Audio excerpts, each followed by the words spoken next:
හෝ පොඩ්ඩක් ඉන්න අද අපි කතා කරන්න හදන්නේ ගොඩක් වටින දෙයක්. ඉතින් මේක ඔයාලා දැනගෙන ඉන්න ඕන කියලා මම හිතුව නිසා මම මේක ගැන කතා කරන්න හිතුවේ. ඔයාලා හිතන විදිහට මේ ලෝකයේ දැනට පවතින වටිනම ලෝහය මොකද්ද? ඔයාලා හිතන විදිහට රත්තරන්ද ඒක? නෑ, ඇත්තටම ඒක රෝඩියම්. රෝඩියම් තමයි දැනට 100%ක් නැචරල් මෙටල් එකක් වෙන වටිනම ලෝහය. ඉතින් මේක ඇත්තටම හම්බෙන්නේ ගොඩක්ම දකුණු අප්‍රිකාවේ තමයි ගොඩක්ම හම්බෙන්නේ. ලොකුම කම්පැනි එකක් තියෙන්නේ රෝඩියම් නිෂ්පාදනය කරන දකුණු අප්‍රිකාවේ. තව මේක හම්බෙනවා රෂියා, ඊට පස්සේ සිම්බාබ්වේ වගේ රටවල් වල. ඉතින් මේක ඇත්තට මොනවටද රෝඩියම් යූස් කරන්නේ? රෝඩියම් මොන වගේ දේවල් වලට යොදා ගන්න කියලා ඔයාලා හිතුවද? රෝඩියම් යූස් කරන්නේ ලෝකේ හදන හැම වාහනයකටම රෝඩියම් කියන ලෝහය යොදා ගන්නවා. ඉතින් ඒක යොදාගන්නේ කැටලික් කන්වර්ටර් කියන සයිලන්ස් එකේ කෑල්ලකට තමයි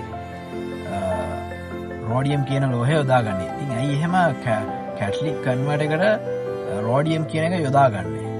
ඒ යොදාගන්නේ දැන් වාහන වලින් පිටවන විෂ වායු තියෙන්නේ. ඉතින් ඒක නැති කරගන්න තමයි ඒ රෝඩියම් කියන ලෝහය මේකට යොදාගන්නේ. ඉතින් මේක ඇත්තටම හොයාගන්න 1803 දී විලියම් හයිඩ් වොලස්ටන් කියන පුද්ගලයා, ඉතින් මම එතුමාගේ ෆොටෝ එකක් මේ අපේ මෙතනින් දාන්නම්. ඉතින් මේක ඇත්තටම තව යොදා ගන්නවා එක දෙයකට. ඒක තමයි ජුවලරි වලදී. ජුවලරි වලදී ඇයි මේක යොදාගන්නේ? කියන්නේ පියෝ රෝඩියම් ජුවලරි හදන්න පුළුවන්. ඒ වුණාට ගොඩාක්ම යූස් කරන්නේ සිල්වර් හරි වයිට් ගෝල්ඩ් වැනි ජුවලරිස් වලට. ජුවලරි වල රිච් ලුක් එකක් ගන්න, ෂයින් එක වැඩි කරගන්න ඒකේ ප්ලේටිං එකක් තමයි ඒක වටේට, ඒ ජුවලරි එක වටේට ප්ලේටිං එකක් තමයි රෝඩියම් වලින් යවන්නේ.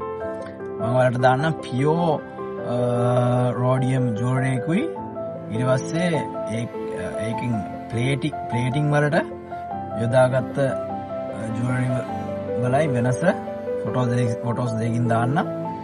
තව දෙයක් කියන්න මතකුණා. ඉතින් මේක සාමාන්‍යයෙන් වටිනාකම 1 ග්‍රෑම් එකක් $350ත් 400ත් අතර වෙනවා. ඉතින් මේකත් රත්තරන් වගේම මිල ඉහළ යනවා.